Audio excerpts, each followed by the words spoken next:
Hi, I'm Rena, and I'm one of the most popular girls in my high school. I'm the top in my class, and all the girls are jealous of me because boys are always trying to flirt with me. But they can try their luck. I'm not the easy type. But I have a little secret. I work as a maid at a maid cafe as a part-time job to support my family. My dad was a jerk. He left us when I was 5 years old to be with another woman. Since then, my mother was the only one supporting me and my little brother. She had to work very hard to keep the food on the table. I wanted to help my mother. That's why I started this job. We have to dress in pretty costumes and act cute to please our customers. It's not an easy job, let me tell you. Men drool over you fantasizing about you in that costume. Yuck. Well, I didn't mind it. If only the young hot ones flirted with me. Actually, I enjoyed that. But I kept my job a secret because, come on, who wants to be exposed as a maid and teased by the whole school? Until one day, we had a pink day at work. We had to dress in super sexy maid costumes, and they had to be pink. I was feeling myself in that costume. I was sure I'd get many tips, so I could buy my mom a present for her upcoming birthday. But suddenly, I saw him sitting there on the table, at the corner. It was Jordan, the hottest guy in our high school. He was this new rich kid that transferred to our school. All the girls were going crazy for him. He looked at me, shocked. I froze. He saw me in a super short dress and as a maid. Jordan's shocked face suddenly turned into an evil smirk. He waved at me saying, "Hey, hot maid, I'd like to make an order." That jerk! He was making fun of me. I walked slowly towards him and stood beside him. He was checking me out. I wanted to slap him in the face, but I said in a cute voice, "Yes, sir. What can I get for you?" I was screaming inside, but I had to act cool, or otherwise the manager is gonna fire me. Then I heard him saying, well, who knew that the most popular girl in school is actually a maid? Not any maid, a hot one. Then he had that creepy smirk on his face. He continued, "I assume that you want your little secret to stay hidden, right? If you want me to keep my mouth shut, then you'll follow my orders from now on." I didn't have a choice. I couldn't risk my reputation at school and lose my job because of that jerk Jordan. That's why I said in a low, soft voice, "Yes, sir, I'll do whatever you want." Then he stood up and leaned close to me and whispered in my ears, said, "Good girl, I'll see you tomorrow." That Jordan jerk, who does he think he is? I have to follow his orders now. Maybe he'll make me his personal maid. I got home that day tired and went to sleep early so I wouldn't think about him, nor what will happen next tomorrow. When I woke up in the morning, I found a text from Jordan saying, "Bring your prettiest costume with you. You got some work to do today." That walking, talking garbage! I'll slap him right in the face! I went to school nervous, afraid that he's gonna expose my secret in front of everyone. But luckily, I didn't see him the whole day, and nothing bad happened. But when it was time to go home, I saw him at the school gate, waiting for me. He waved and said, "Here's my pretty maid. Ready for your job? I got some cleaning to do at home. Will you join me?" Of course, I couldn't say no to him, so I just nodded. Suddenly, a big fancy car pulled over, and the driver got out of his seat to open the door, and he said to Jordan, "Sir," and held the door open to him. I was shocked. I knew that they were rich, but I didn't know that they were filthy rich. We were in the poorer side of Los Angeles, and his car was huge, and we sat together in the back seat. He sat close to me and put his hand on my thigh. At that moment, I didn't feel angry. I looked at his face, and he was really handsome. This was the first time that I noticed that he has really muscular arms and a really strong chest. I just couldn't stop thinking about what kind of orders he's gonna give me.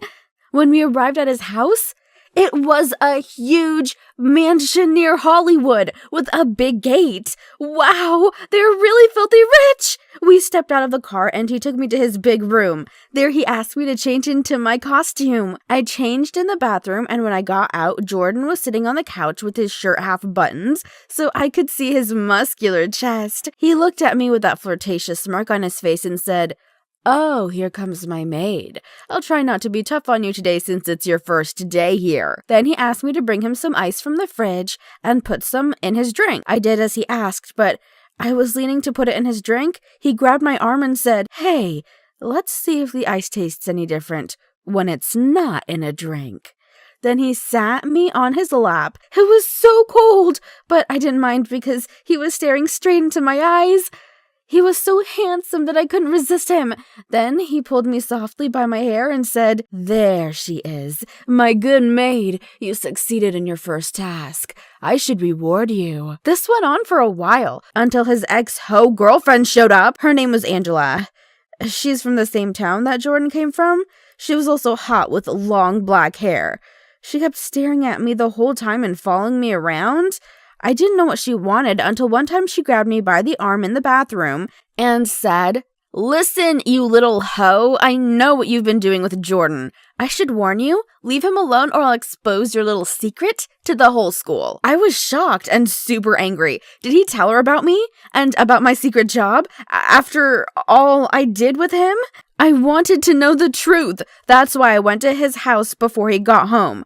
But what I saw there left me in shock. It was that hoe Angela dressed as a kitty cat, lying on his bed with her phone. I screamed at her, "What are you doing dressed like a stupid cat, you fatty?" She screamed back, "I told you to leave him alone. He's mine, you pig." I jumped at her trying to rip her stupid cat ears off, and then she grabbed me by my hair and pushed me back. I couldn't believe it. She needed to get a life. As we were fighting, Jordan entered the room with his shirt off. We stopped for a moment to look at his hot body. We heard him saying, "What are you two doing here?" I replied, "I came to surprise you, then saw this hoe pretending to be attractive." She grabbed my hair again and said, "Shut up, loser! You're not supposed to be here. I'm the one for him."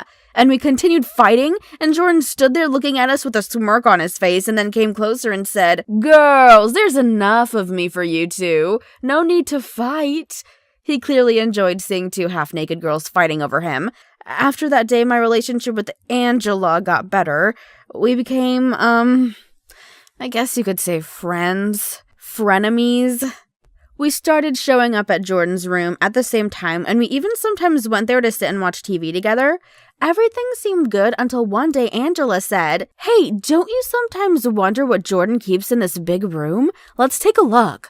I was also curious to know. That's why I agreed and started opening the drawers and looking around. We found a lot of stuff in there.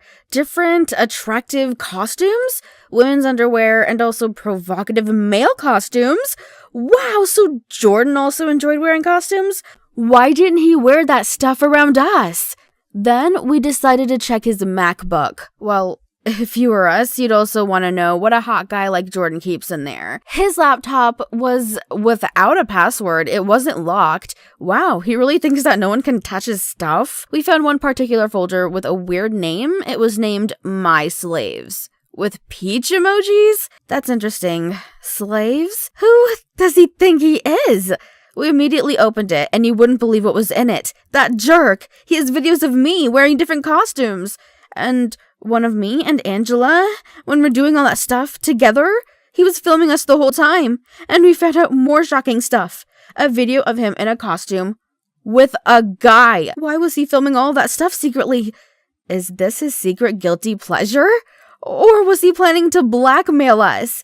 At that moment, we knew what to do. Well, of course, we enjoyed being with him since he's very hot and charming, but filming us in secret, that's a douche move. We copied all of the videos on a USB drive and deleted every piece of evidence on his laptop. Then we sat there waiting for him to come home. When he arrived and saw us there, he said, "Here are my beautiful ladies. Did you miss me?" Then Angela replied, "Oh yeah, we missed you, and we'd like to see you in a costume too. Why don't you change? You have a lot of them." The look on his face changed suddenly, and he said, "What do you mean? I don't do costumes." I smiled and said with a soft voice, "Oh yeah, I thought you were into them and into boys too. Why didn't you share your little secret with us, you slave?" Jordan froze right there. He couldn't say a word. He knew that we discovered his little secret, and we could make him do whatever we want. I came closer to him and whispered in his ear, "So I think I might need a handsome maid now. What do you think?" Jordan screamed, "You little!" Then I said, "Watch your language, pretty boy." I have to admit, it felt good to have control over him. He can do whatever I want. Angela and I became really good friends, closer than ever. We enjoyed bossing him around. It's kind of fun to control others who have tried to take advantage of you. As for my job, I quitted. I don't need to work there anymore. Jordan buys me whatever I want, and he even gives me money sometimes. Life's good after all. Another day in sunny California. I had a crush on Zach for my whole high school life, maybe even before I knew what having a crush even was. We were close friends in middle school and then drifted apart as the years went by, but we always stayed friendly with each other. When we would walk past in the hallway, we would say hello and return to our conversation with our friends. All this time, though, I've been madly in love with him. Every time I see him with another girl, I get a sinking feeling in my stomach. I wish he would look at me the way he looks at the others, but so far, nothing like that had happened, until one fateful day. All of my friends know that I would do pretty much anything to be with Zach, and they continuously tease me about my crush. Last time, when we were at Hannah's birthday party, all 6 of us were playing Truth or Dare in Hannah's basement. Most of the dares were silly, like get up and run around the room barking like a dog, or drink a can of Coke as fast as you can without stopping. But when it came to my turn, Hannah was the one to ask me, Truth or Dare. I chose Dare, as to not be called a wuss in front of all my friends. Hannah didn't even stop a beat to think when she blurted out, I dare you to steal Zach's underwear from his locker on Monday when he's at soccer practice. There was a gleam in her eye. She knew I was caught in the crosshairs. My face went bright red. I don't think that's gonna happen. Everyone in the room told me that I had to do it. They were all staring at me with wide eyes. No way, no how. Besides, I have dance practice when he's at soccer practice, so I can't do it. Oh well, try again, I said. Hannah dared me to skip dance practice and steal the underwear. I sighed. What would I do with his dirty underwear? I said. One of my friends said to cuddle up with them. The other said to sell them on eBay. Man, they were a little weird. They were obviously no help at all. Okay, I'll do it. But I better not regret this. If I regret it, you're going to regret it even more, I said to Hannah. And then we spent the rest of the night devising the plan. After a night of cold sweats and no sleep, it was Monday morning, underwear day. All night I thought about how to chicken out, but I knew it wasn't going to happen. If I didn't go to school, Hannah would come to my house and drag me out by my ear. If I pretended like I stole it, she would know. I don't know how, but she would. Hannah would not let me live it down if I gave up on a dare like this. We'd been playing Truth or Dare as a group for 10 years, and no one had chickened out since 6th grade. That was the night we dared our friend Beverly to jump into the principal's pool naked. We snuck out to the principal's house at midnight, ran into his backyard, and she was just about to take her clothes off to jump in when the principal's dog came barking out of his doghouse. We are surprised we didn't die that night. So, technically, she didn't chicken out, but ever since then, everyone's done their dare. It's just like a rule now. Anyway, I spent most of that day at school trying to keep an eye on Zach. I didn't want anyone to tell him that I was going to be sneaking into his locker later. Sometimes my friends liked to tease him about me, too, and I had a feeling they would try to trick him into meeting me down there to catch me. So I made sure that no one really talked to him from my group. Zach was famous. He had a lot of friends from different cliques. One of the cheerleaders was chatting with him through our entire lunch period. One of the jocks was teaching him how to throw a three-pointer during gym class. And the computer whiz of the school had Nick showing him how to work a certain part of their robot in our electronics class. He just knew everyone, and everyone liked him. Maybe that's why I liked him too. After school, I usually go to dance class on Mondays from 3 to 5. But I was going to blow that off today. I hated doing that because dancing was one of the small ways that I could let my frustrations out. A dare is a dare, though. The soccer practice started at 3 as well, so I knew the boys would be coming out of the locker room soon. I waited by the staircase out of view until the last boy scuttled out onto the field outside. I snuck down into the locker room. It smelled like old shoes and skunk down there. Nothing I would ever want to smell again. Everyone's lockers looked the same, jam-packed with jeans and different colored t-shirts. I memorized what Zach was wearing so that my search would be easier. And after scanning for just a few minutes, I came across his at the end of the last hallway. I was rummaging through his clothes when I heard someone whistling down the stairs. If I got caught in here, I would be in so much trouble. I needed to hide. but there was nowhere to go. I was standing next to a wall. The only way out was to sneak back through where the person was walking. My only choice was to get into the locker and pray. As soon as I pulled the door shut, Zach popped his head around the corner. I burst into a cold sweat. He couldn't see me through the locker door, but I could see him perfectly. And I cannot believe what happened next. Zach sat down on the bench in front of his locker. I was holding my breath as the cheerleader that he was talking to at lunch today came into the locker room as well. I know what you're thinking, but no, they weren't there for some romantic meeting, I don't think. Instead, it looked like Zach had money in his hand and he gave it to the cheerleader. She reached into her backpack and gave him a packet of papers. That's not even the strangest thing that happened. Soon after, the jock that was teaching him how to play basketball earlier was there, and Zach slid him money as well. From my vantage point, it looked like he gave the kid a stack of $100 bills. Person after person entered the locker room, and each one of them exchanged money or objects among them and Zach. The craziest thing of all was no one said a word the entire time. I thought that things were winding down, and I was going to get out of this locker soon. I was beginning to cramp, and I really had to pee, when the soccer coach came around the corner. It was only then that Zach said something. "Hey, coach." They exchanged kind remarks, and then the coach pulled a paper out of his back pocket. "Okay, here's how you did at practice today."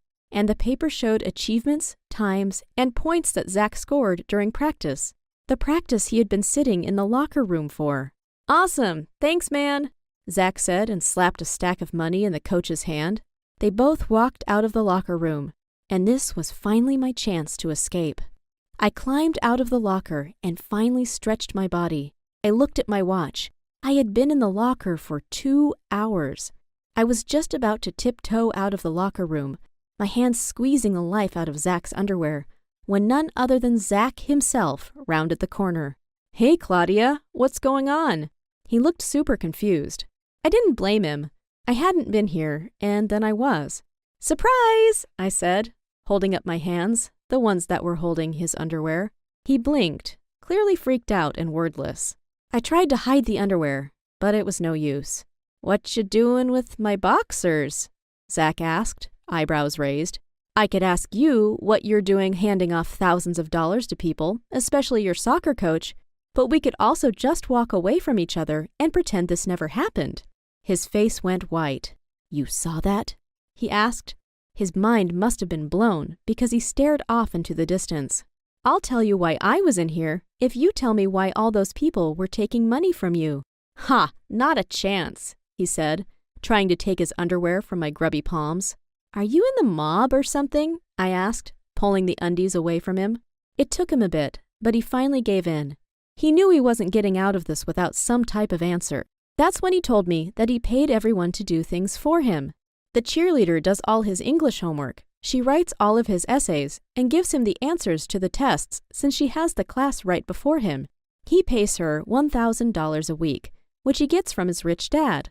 The jock teaches him how to play basketball for $200 a week. All of this left me in disbelief.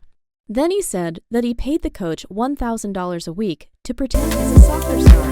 Zach has 40 awards, countless certificates, and a scholarship to college. He's never stepped foot onto the soccer field. His cleats hang in his locker, and have never touched mud. I wondered why his locker didn't smell bad like the rest of the room. "I can't tell anyone about this," he said, putting his hand on me. "Why not? Isn't this extortion?" I thought to myself. "Because I would be ruined," he almost choked. "Well, if you want me to be quiet,